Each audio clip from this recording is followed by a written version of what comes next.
Our next speaker is talking about an equally important item, Pennsylvania and climate change. Pennsylvania and climate change. So our next speaker is Gregory Wrightstone, and you should know, among other things, that he wrote and published the #1 best-selling book about climate change, and he's here to talk to us now, and he's got slides for us as well. So please welcome Gregory Wrightstone. Thank you so much. It's good to be back here at PLC after a couple of year absence. You might be interested before we get started. I've been deluged with interview requests today. You may not have heard there was a 4.8 earthquake in New Jersey. So I'm a geologist. They want to talk to me about it. So I've got about umpteen Newsmax and other interviews we've been doing. And one thing I did, they went for projections. I said, I'll make one prediction for you. By the end of the day, Al Gore, John Kerry, and the other climate grifters that are being funded by the climate industrial complex will tie the earthquake to climate change. So I can guarantee you that. Well, let's get going. You just heard the last speakers talk about Reggie's being appealed. I'm not going to go in. There are two more things that the Climate Emissions Reduction Act.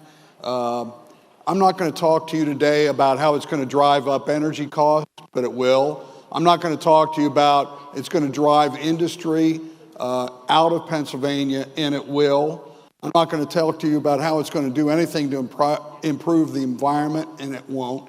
What I'm here today to talk to you about is the justifications that they're using to push this on us. And what are they talking about? They're justifying this by this demonization of carbon dioxide. What they're doing is they're saying, in Pennsylvania, this is the reason they're doing these programs. They're saying because of CO2-driven warming, we're increasing flooding, we're increasing drought, so too much rain, not enough rain, increased health risks, increased high temperature, and I think there we go, okay. Sea level rise, agricultural decline. So what I'm going to do today is just walk you through all these claims, and if these things are not happening, and there is no climate crisis, there is no need to do Reggie or the other program he's talking about that will be economically crippling. A lot of this was drawn from our recent report, Pennsylvania's Regional Greenhouse Gas Initiative, Why Reggie is a Solution in Search of a Problem. You can get that. It's on our CO2 Coalition table out here, free for the taking. We were deep in fighting Reggie over the last few years. I've testified before the Senate, before Daryl Metcalf's Energy and Environmental panel. We fought that, and we're happy to be part of killing it. And what's their justification? What they're doing right now, because of these false claims, they're trying to restrict your freedoms. They're trying to control every single aspect of your life. They've already regulated away incandescent bulbs. They've already told you how much water can be used in your toilet, how much water comes out of your shower. Now they're trying to regulate what you can drive, how you heat your home, and just every other aspect of your life. Why? Because of this demonization of carbon dioxide. So let's take a look at it. Before the Industrial Revolution, I'm not going to give you too many numbers. It was 280 parts per million. Today it's 420. That's a 50% increase of carbon dioxide, and it's from burning fossil fuels. And I'm okay with that because you can see that CO2 increases are hugely beneficial, and I enjoy living a high carbon lifestyle, and I'm going to continue doing it, and I sleep well at night. So is there a climate crisis in Pennsylvania? Let's look first. The big thing they're telling, everything is being driven by temperature increases, isn't it? We've got to limit it to 1.5 degrees. Well, I'm going to give you data that's actually from the United States Historic Climate Network, from NOAA. Bear in mind that the data you see is artificially inflates and warms the modern temperatures while cooling the past temperatures, which actually accentuates any warming you do see. So just take into account, but this is actual government data. This is Pennsylvania's average temperature. The data you see here starts in 1895 and goes up until the end of last year, 2023. And you'll see here the red is the temperature. Anything you see that's blue is carbon dioxide. So this goes from 1895 until just a few months ago. What does that look like to you? I don't see a climate crisis there, do you? We're seeing basically flat temperatures over the last 125 years.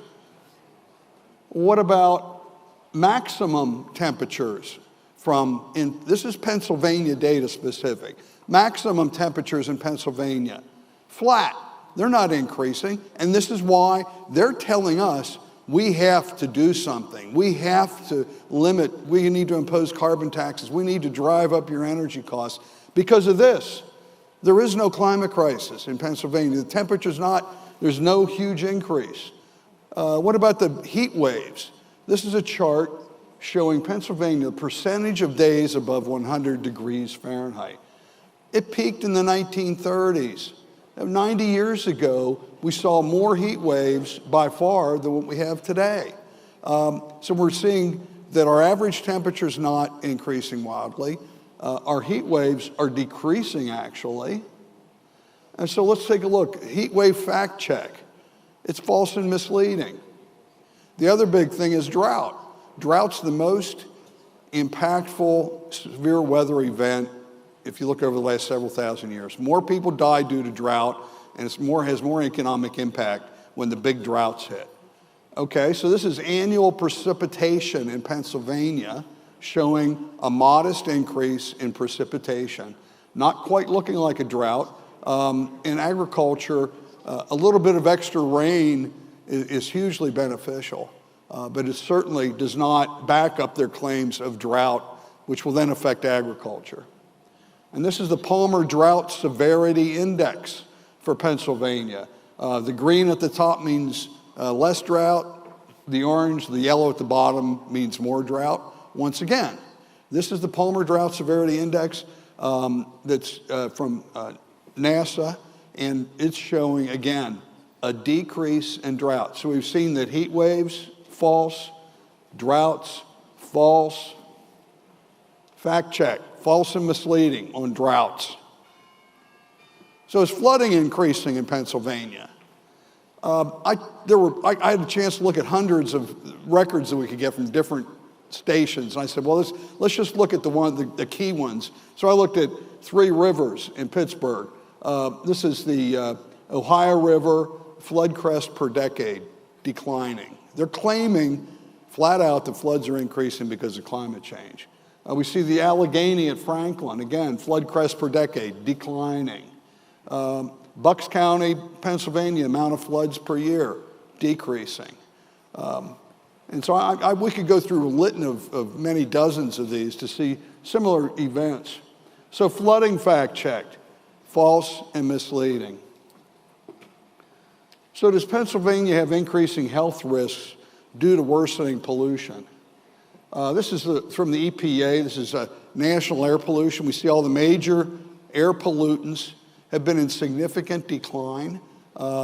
They're still declining, but not at the rate that we were, because our air is actually so clean, it's hard to clean it up much more without doing expensive work on this. We also know, we're being told that deaths and heat-related mortality will increase, but the largest temperature-related study of its kind looking at temperature-related mortality, Dr. Antonio Gasparini looked at 74 million temperature-related deaths. He found that 20 times as many people die from cold as from heat.